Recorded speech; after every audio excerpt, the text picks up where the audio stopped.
The Craftsman Truck Series has a new, fresh face. Let's get everyone up to speed.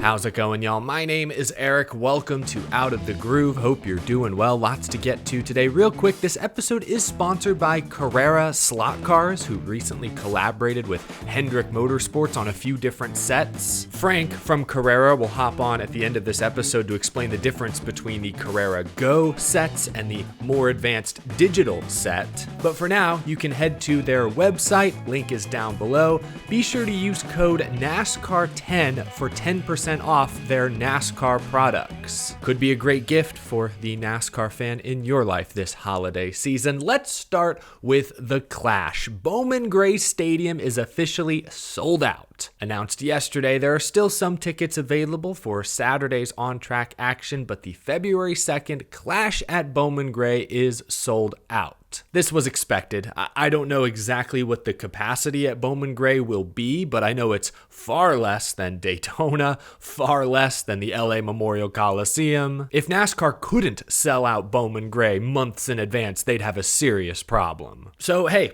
check the first box. Let me know in the comments below if you'll be at the Clash at Bowman Gray NASCAR, the Cup Series making their triumphant Bowman Gray return. I won't be there, at least as of now. That's not to say I'm not excited for this event. Maybe excited is too strong a word. I am curious to see how this event plays out, but I guess for me, and maybe this is me speaking as someone who is outside of that North Carolina bubble, there's no spark. We've seen Cup cars race at old venues recently. I mean, North Wilkesboro Speedway was in awful shape. SMI put a lot of work into it, kept a lot of that old school charm. We've seen that now for 2 years. We've seen Cup cars race at a quarter mile. They just did it at the Coliseum for 3 straight years. So, what is the selling point here? It's the madhouse? That's something, I guess. I don't know. I want the Clash and the All-Star race, for that matter, to be innovative. In my opinion, there's nothing innovative about racing at another North Carolina short track. I mean, that's what the All-Star race is. I get the feeling this is a placeholder until Ben Kennedy and his team dream up some new big project. I may not be super excited about the Clash at Bowman Gray. Obviously, I'm still going to watch. I am curious to see how it plays out, the atmosphere at the track. How does that translate through television? There's a lot that I'm looking forward to about this race. There's just not the spark there that I've gotten from the LA Memorial Coliseum or the Chicago Street Race or Mexico City next summer. I want to see these exhibition slots used for something more innovative, and I just don't find a race at Bowman Gray particularly innovative. It's interesting. I'm curious. It's not innovative. That's all. Anyway, not to rain on people's parade. I know there are people very excited about this event. I'm happy for you. I hope those of you who go to the race have a great time. It's sure to be an electric atmosphere, no doubt. Moving on, yesterday, a press release went out that caught the attention of many NASCAR fans on social media. TWG Global announced a partnership with General Motors and Cadillac to introduce a new Formula One race team beginning in 2026. In their press release, TWG Global listed Spire Motorsports as one of the other motorsports properties they supposedly own and operate. The exact wording is, quote, "In addition to the Cadillac F1 partnership with GM, TWG Global owns and operates Andretti Global, Wayne Taylor Racing, and Spire Motorsports." That's an IndyCar, IMSA, and of course a NASCAR team in addition to the new F1 effort. So the wording there is what I think got a lot of folks' attention. We knew that when Gainbridge bought into Spire over a year ago, now a year and a half ago, it was middle of 2023, right? Gainbridge joining Spire wasn't just a simple, hey, here's some money, put our logo on the car. No, that was an investment. Gainbridge is now very much a part of the Spire Motorsports structure. We've known that, but this is really the first time publicly we've heard that TWG Global, of which Gainbridge is like a subsidiary, this is the first time we've heard them refer to themselves as the owners of Spire Motorsports. TJ, Jeff, obviously they're still important people over there, but they don't own the team in the sense that maybe some people thought. Mark Walter is the founder of TWG Global. If you look him up, he's also part of the ownership group of the Los Angeles Dodgers. So, like, this is a big money, powerful investment guy. He's very familiar with the sports business sector. Fans wonder why Michael McDowell would leave front row after so many years, wonder why Rodney Childers wouldn't try to follow Josh Berry. It's because Spire Motorsports has money to spend, and spend it they have. They have spent on some of the best free agents over the past year. They are making big moves in an attempt to not just get more competitive, but actually be competitive in the NASCAR Cup Series sooner rather than later. We talked about them yesterday. It's still too early to set 2025 expectations, but the one thing we do know is they expect to be better than they were in 2024. 2024 Spire was decent. Carson Hocevar was 21st in points as a rookie, won Rookie of the Year. Can he break into that top 20? Can Justin Haley, Hocevar, or maybe Michael McDowell sneak into the playoffs? I'm not ready to make 2025 predictions just yet, but that's what's on Spire's radar right now, and it's big investments from TWG Global and Gainbridge and Group 1001 that are making a lot of these big moves possible. Spire quietly is bidding to become one of the top dogs in stock car racing. We'll see how long it takes for them to get there. One final story before we bring Frank from Carrera on the show to talk slot cars. Toni Breidinger, the ARCA Menard Series driver, is going full-time Truck Series racing in 2025 with Tricon Garage. Announced earlier this morning, she'll have sponsorship from Raising Cane's, Sunoco, Celsius. The 25-year-old from California will drive the number 5 truck full-time next year. Big news. What do I always say? For most race car drivers, driving the race car is only half the job. And Toni Breidinger is okay at that half of the job. Her ARCA numbers aren't great. I mean, she was 4th in points this last year. That's okay. But when you consider she's in top equipment and couldn't manage a single top 5 finish, couldn't lead a single lap, that's not great. She has made a few Truck Series starts, finished 15th in her debut at Kansas last year in Tricon Garage equipment. So, hey, that's not bad. She's an okay driver, 25 years old. She's not super young, but maybe there's still something else she can find. She can improve a little bit. She's really good at this half of the job. This is where Tricon Garage is getting a massive upgrade. If you've been to a Raising Cane's anytime in the past year or two, you've probably seen Toni Breidinger posters plastered on windows through the drive-thru. There's been a huge marketing push behind Toni Breidinger. She has a personal deal with Victoria's Secret. Shoot, just a couple weeks ago, she appeared in the Sports Illustrated swimsuit edition. She's massive on TikTok, has 2.6 million followers on Instagram. That's a million more followers than Hailie Deegan.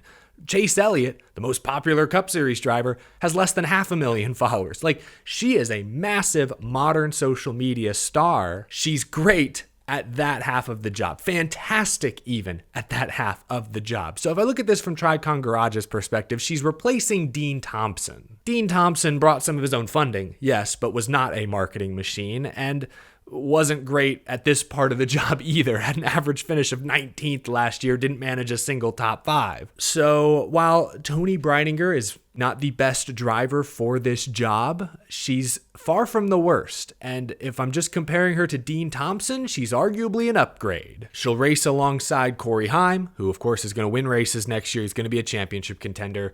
Tanner Gray is back. He'll probably race around 10th, top 10. I expect Breidinger to race in the teens most of the year. She is still young enough that she could improve. Maybe the Truck Series suits her better than ARCA.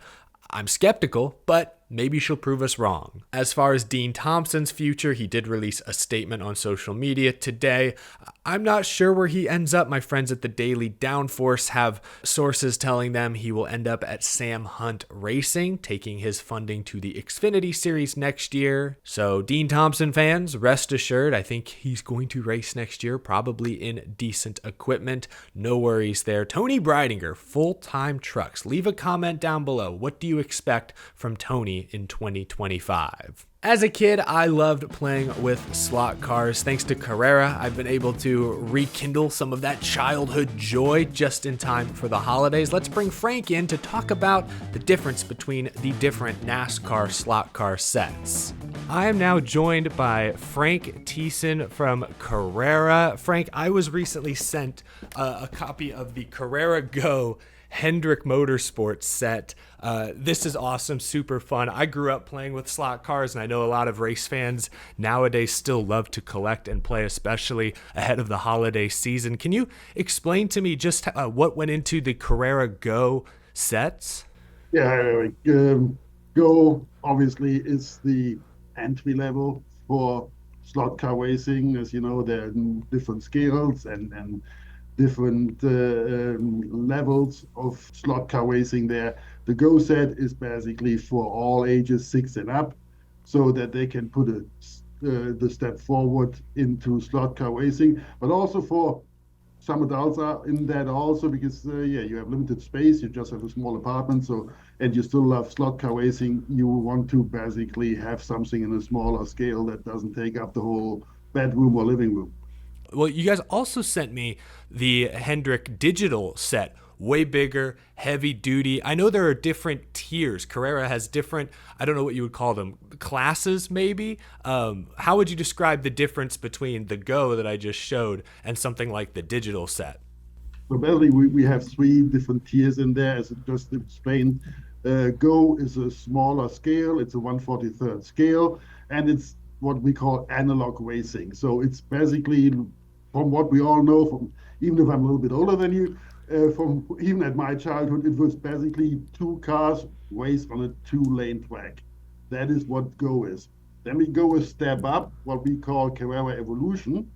It's still the same. It's still analog racing. It's 2 cars, 2-lane track, but in a 1/32nd scale. And then we go into digital, 1/32nd scale. Digital means you can race up to 6 cars on a 2-lane track. And you can program these cars. So you can set different speed levels. So if you have different experienced drivers, so that not always the same one loses. You can set the tire conditions so that it's more worn tires. You can set braking levels. You can set virtual fuel levels so that you have to make pit stops to refuel. On top of that, so if you're on your own and you just by your own driving, you can program a ghost car. So you can actually race a pre-programmed ghost car that will run interference, that will try to block you, overtake you, all of that. So, but that of course is more for the hobbyist. If you really just start into slot car as a hobby, better stay with Go and Evolution. Awesome.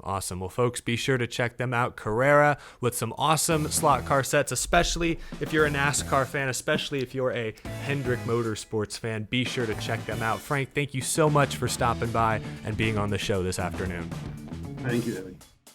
Once again, click the link down in the description below to see all of Carrera's NASCAR offerings. Use code NASCAR10 for 10% off their NASCAR products. Thanks to Carrera for sponsoring Out of the Groove this year. And a big thank you to all of you for watching this episode. Leave a like if you enjoyed, subscribe if you're new to the show. Big thank you to my Patreon supporters as well. You guys always go above and beyond to support the show. It means the world to me. Thank you so much. Thanksgiving coming up. We'll have another video out tomorrow. Hope you all have a great rest of your day. I will talk to you again soon.